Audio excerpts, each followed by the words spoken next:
जय हिंद दोस्तों। चक्रवात बिपरजॉय।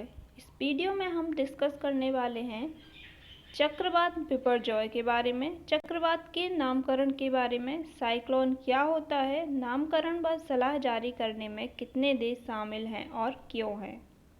तो इन सब चीज़ों के बारे में इस वीडियो में हम डिस्कस करने वाले हैं, तो प्लीज़ वीडियो को पूरा देखें। बिपरजॉय का नाम बांग्लादेश ने रखा है।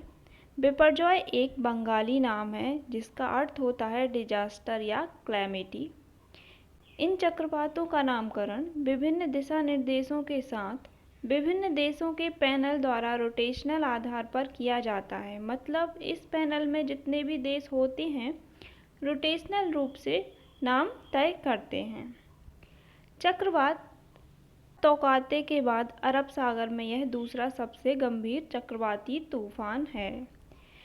अब देखिए दोस्तों, अरब सागर की तुलना में बंगाल की खाड़ी में चक्रवातों की संख्या अधिक है, क्योंकि बंगाल की खाड़ी वाला क्षेत्र गर्म माना जाता है। अरब सागर की तुलना में चक्रवात अधिक संख्या में बनते हैं।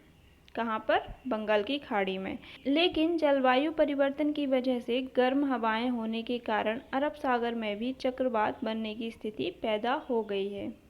सबसे ज़्यादा पहले बंगाल की खाड़ी में बनते थे, जैसे कि यदि 4 बंगाल की खाड़ी में चक्रवात बनेंगे तो एक या फिर बिल्कुल भी नहीं अरब सागर में होता था।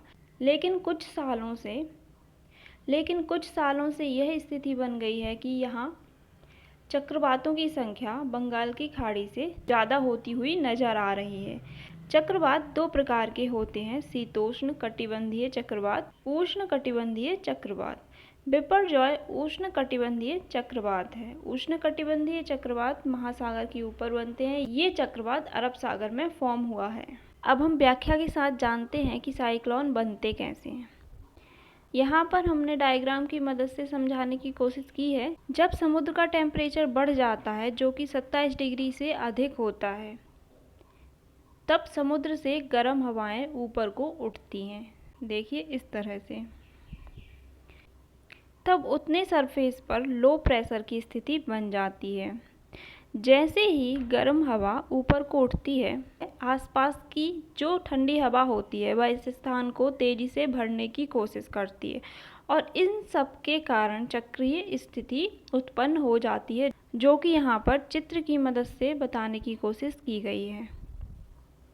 जब गर्म और ठंडी हवा मिल जाती है तो इसे ही क्या बोला जाता है? चक्रवात कहा जाता है, क्योंकि ये अलग ही स्थिति पैदा करते हैं। और जैसे जैसे हवा तेज होती है, हवा की गति तेज होती है, यह साइक्लोन बढ़ता जाता है और यह हाइपर साइक्लोन के फॉर्म में आ जाता है। देखिए कुछ इस तरह से बिपरजॉय का नज़ारा,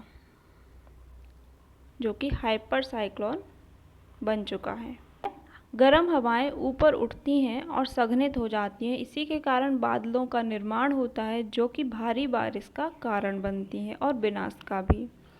अब हम जानते हैं चक्रवातों का नामकरण कैसे होता है, कौन से देश करते हैं और क्यों करते हैं। दुनिया भर में 6 क्षेत्रीय विशेष मौसम विज्ञान केंद्र हैं और 5 क्षेत्रीय उष्ण कटिबंधीय चक्रवात चेतावनी केंद्र हैं। यह सभी शामिल होते हैं उष्ण कटिबंधीय चक्रवात के नामकरण और सलाह को जारी करने के लिए।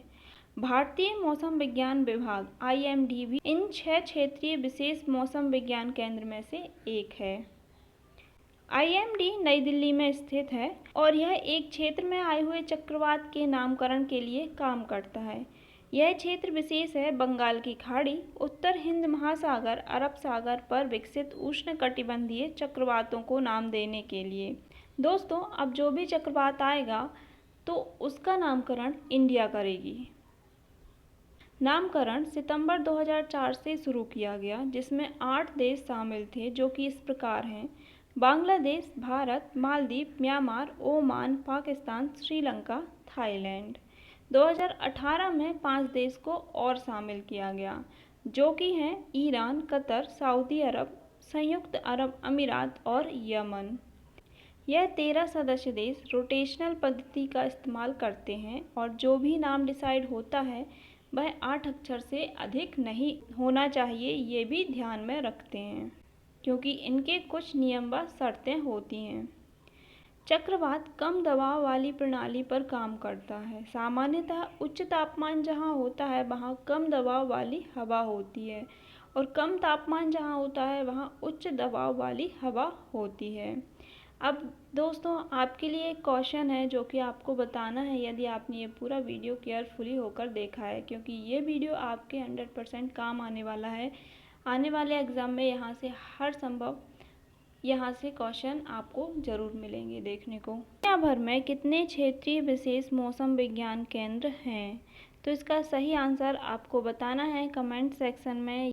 यदि आपको ये वीडियो पसंद आया है तो प्लीज़ लाइक करें, अपने हर एक दोस्तों को शेयर करें, क्योंकि ये जानकारी सबको पता होनी चाहिए। यदि आप चैनल पर नए हैं तो प्लीज़ सब्सक्राइब करें। यदि आपको लगता है कुछ सुधार की ज़रूरत है तो प्लीज़ कमेंट करके बताएं। जय हिंद, थैंक यू।